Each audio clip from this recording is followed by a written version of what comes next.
Olá, turma boa! Eu sou o professor Luciano Júnior, professor de História, e nós vamos para mais uma aula do OndaTech Conhecimentos Gerais.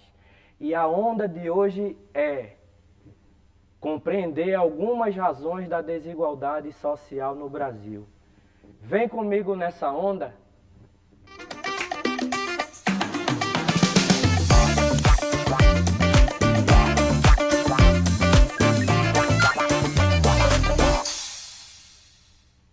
Pois bem, hoje nós vamos tentar discutir um pouco sobre a desigualdade racial no Brasil contemporâneo e tentar compreender algumas lutas e conquistas da população negra no Brasil. Para isso a gente vai começar fazendo um pouco do que a gente chama de retrospectiva histórica.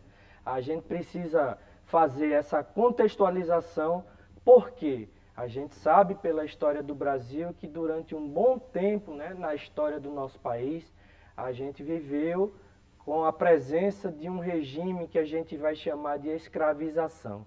Então a escravização, ela foi a base de toda a desigualdade social e racial no Brasil. Principalmente porque durante mais de 350 anos a gente teve esse sistema que colocava a população negra submetida à prestação de trabalho forçado e onde eles tinham também ali sobre si duras penas, quando eles não realizavam os trabalhos que eram solicitados. Nesse sentido, mais na frente a gente vai ter a abolição da escravização e com a abolição da escravização, a população negra vai se tornar livre, porém não terá a sua introdução no sistema econômico, no modelo econômico brasileiro, da forma como seria necessário. Não vai haver a inclusão dessa população na economia de forma que ela vai estar ali agora livre, porém ainda à margem da sociedade. Outra questão que a gente pode observar é que devido a todo esse contexto a gente vai ter ali as raízes daquilo que hoje a gente chama de racismo estrutural, onde a gente tem toda uma sociedade brasileira formada e forjada a partir desse modelo de escravização das pessoas negras. Outra questão que a gente tem que apontar para vocês é que, devido a todo esse contexto histórico, é natural que a gente observe que a nossa sociedade brasileira contemporânea ainda apresenta grandes índices de desigualdade. Desigualdade aí entre a população branca e a população preta e parda, que é evidenciada por meio da diferença das rendas, a questão do acesso à saúde, a questão do acesso à educação e trabalho, de forma que a gente vai ter também, nesse sentido, o que a gente vai chamar de subrepresentação em espaços de poder. E para isso a gente coloca uma imagem bem ilustrativa dessa questão. Nessa imagem que nós temos aqui ao lado, em cima a gente vê uma turma de formandos do curso de Medicina da Universidade Estadual do Rio de Janeiro. E abaixo a gente vê uma população de garis da mesma cidade. O que mostra para a gente aí é que aquelas profissões que ainda são consideradas, digamos, profissões mais de elite, elas são ocupadas muito mais por pessoas brancas do que por pessoas negras, que ficam com as profissões que são consideradas menos importantes, E aí, menos importantes, coloca aí todas as aspas possíveis nesse termo. Outra questão aqui, que a gente observa também, é que nas comunidades periféricas, essa população negra ela foi deslocada desde o processo de, logo em seguida, a libertação dos negros escravizados, ela foi deslocada para as periferias da sociedade. Então, de forma que a gente observa que nas nossas chamadas favelas, a gente vai ter também a presença de uma população majoritariamente preta e parda do que uma população branca. Aqui eu trouxe um outro dado para vocês verem essa questão da desigualdade, que mostra a presença de jovens de 18 a 24 anos no ensino superior, em termos de porcentagem. Aqui nesse primeiro lado aqui, né, da primeira coluna aqui do gráfico, aqui onde a gente tem o vermelho mais escuro, a gente tem a população branca que acessa os cursos universitários, aqui em 2016. E do lado a população negra. A gente observa que ao longo do tempo, essa população negra que acessa os cursos universitários, ela vai aumentando, porém ainda não chega a ser em nível de igualdade, né, de oportunidades com a população branca. O que mostra que a nossa sociedade ela ainda é bastante desigual. Mas nem tudo é assim sofrimento, porque ao longo da história do país, negros e negras eles tiveram algumas conquistas na base da lei.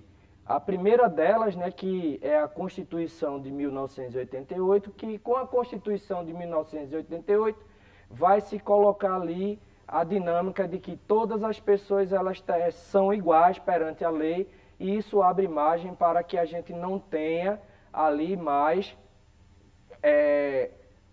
legalizado, né, a questão do racismo, né? Então, por meio da Constituição, já se tem ali medidas legais para punir o racismo, né, ou qualquer prática racista na sociedade. Outra conquista é a Lei 7.716 de 1989, que institui o crime de racismo. Tá? Esse crime ele pode trazer para as pessoas, né, que cometem tal prática uma pena que pode chegar à reclusão de 2 a 5 anos de cadeia.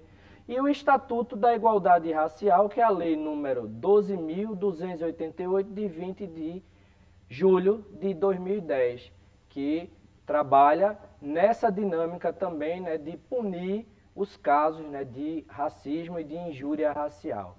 Aí eu trouxe para vocês um trecho da lei, né, que a gente acabou de citar. O artigo 1º diz assim, ó, serão punidos na forma dessa lei os crimes resultantes de discriminação ou preconceito de raça, cor, etnia, religião ou procedência nacional. Esse é o primeiro artigo da Lei 7.716 de 1989.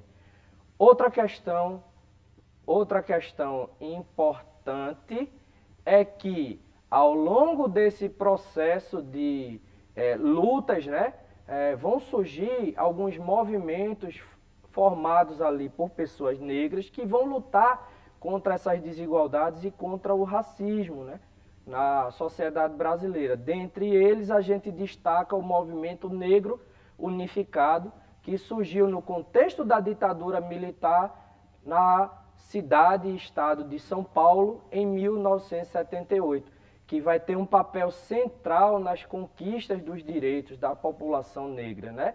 E dentre essas conquistas a gente pode apontar aí as políticas afirmativas, né, e a questão da valorização cada vez maior da cultura negra, né, no nosso país.